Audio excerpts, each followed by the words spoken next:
अस्सलाम वालेकुम व्यूअर्स, क्या हाल है? आप सब ठीक हो गए, उम्मीद करता हूँ। तो आज हम आए हैं अपने अबाई घर गांव में। जाम के चीमा के पास है एक गांव, चक बेग के नाम। और यहाँ पे एक साल में एक मेला मुनक़द होता है और उस मेले में हमने शिरकत भी की है और बल्कि वहाँ का भी मैंने एक व्लॉग बनाया है। तो यहाँ पे हम आप लोगों को कबड्डी दिखाएंगे और यहाँ पे एक कबड्डी का मैच शुरू होने वाला है। ये जो पीछे आप देख रहे हैं ये सारी वही कबड्डी के मैच की जगह को तैयार कर रहे हैं। तो मैं उम्मीद करता हूँ कि आपको ये मुकम्मल कबड्डी आप लोगों के साथ शेयर करेंगे और दिखाएंगे। तो उम्मीद करता हूँ कि आप लोग ये इसको एंजॉय भी करेंगे और मज़े भी करेंगे। और मैं आप लोगों से रिक्वेस्ट करता हूँ कि मेरे इस ब्लॉग को सब्सक्राइबर भी किया करें और लाइक और शेयर अपने दोस्तों के साथ शेयर भी किया करें। और ये स्पेशली जो ब्लॉग है ये कबड्डी वाला, ये स्पेशली मैं अपने जो प्रदेश में मेरे दोस्त रह रहे हैं, जो इधर हमारे इर्द गिर्द जाम के चीमा के जो लोग हैं जो प्रदेश में रह रहे हैं, स्पेशली उन लोगों के लिए है। ठीक है, तो मैं अपने प्रदेश भाइयों के लिए ये ज़रूर कहूँगा इस ब्लॉग को देखें और अपने दोस्तों के साथ शेयर करें। तो आए फिर देखते हैं कबड्डी का अगला सिलसिला। जी दोस्तों, कबड्डी स्टार्ट हो लगी है। ठीक है, तो पहलवान साहब रेडी हो गए ने पीछे, बिल्कुल बिल्कुल रेडी है काम। ठीक है, तो आओ फिर देखने हैं कबड्डी तो इंजॉय करने हैं। तुसी भी मेरे साथ रहे हो तो ਤੁਹਾਨੂੰ एक एक क्लिप नाल ही दिखावांगे तो मज़े लवो तो सानू भी मज़े लैन दो।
दरबार शरीफ के नाल मुहब्बत करता इन्हें प्लेयरों से खेल के ताली मार दो और ताली कर दो।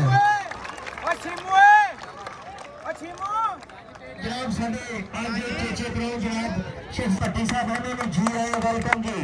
मैं एक बंदा जो बड़ी बड़ी दूरों मेरे जो सभी साथी होते थे कबड्डी के मैच में देखने वास्ते आए हैं, उन्होंने दिलों से प्यार कर लिया। और जनाब इनके पास से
कबड्डी में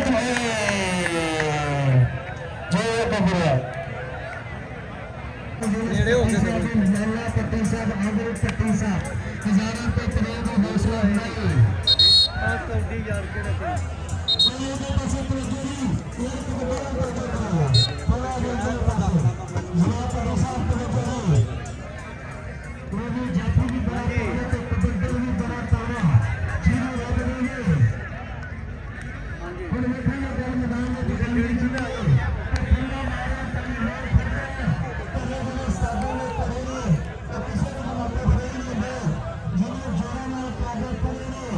चुप भी कर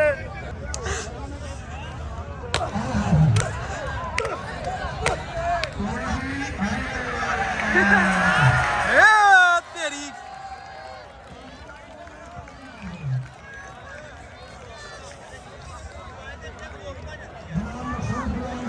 क्लिप ले रहा हूं मैं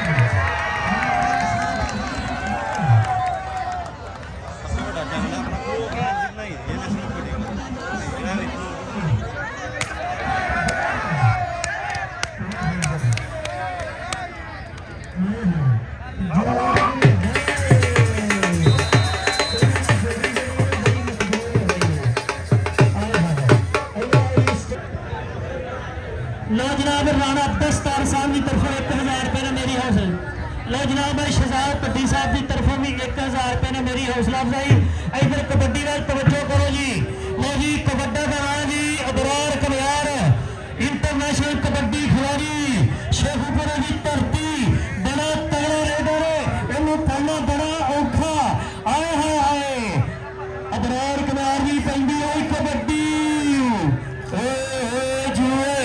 आए है कभी सच्ची करी कभी खब्बी करी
मेरे जाने ने चक्कर थले कर लिया और कोई भी मौका जान नहीं देता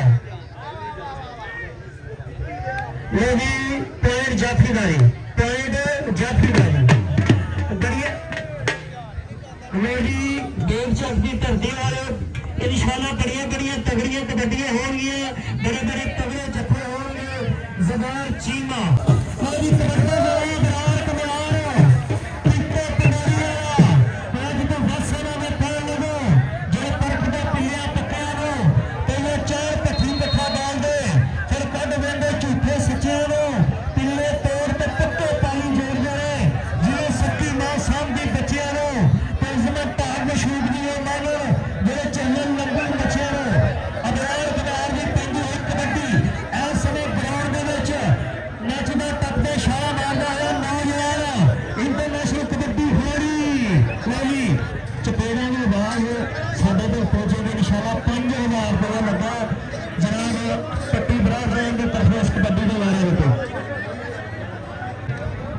मोहम्मद हुसैन कोड़ा साहब ऐसे में रेफरी फराज हो गया मेरे तो यही खेल सही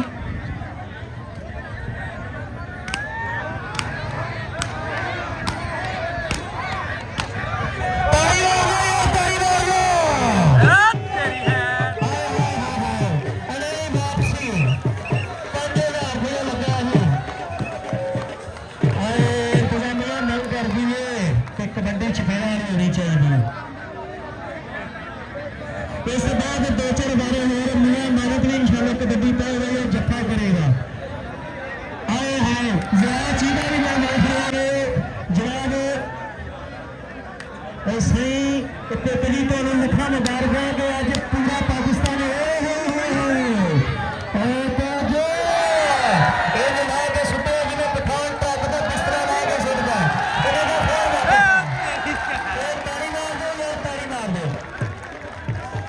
जनाब साढ़े स्टेज की रौनक तज़ीनत जनाब चांद पट्टी साहब, लाला पट्टी साहब, आदम पट्टी साहब, जनाब माना पारी साहब, क्या बात है जी, चाहते साहब मेहमान सामने ने फेरदा आए हाय राणा साहब की तरफ ला रहे हैं ਤੁਹਾਡੀ ਮਿਹਰਬਾਨੀ ਬੰਦੇ ਥੋੜੇ ਜਿਹੇ ਪਿੱਛੇ ਹੋ ਜਾਓ ਸਾਨੂੰ ਇਹ ਮੈਚ ਦੇਖ ਲੈਂਦੇ ਓਏ ਹੋਏ ਹੋਏ ਆਏ ਹਾਏ ਹਾਏ ਆਏ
अपनी टीम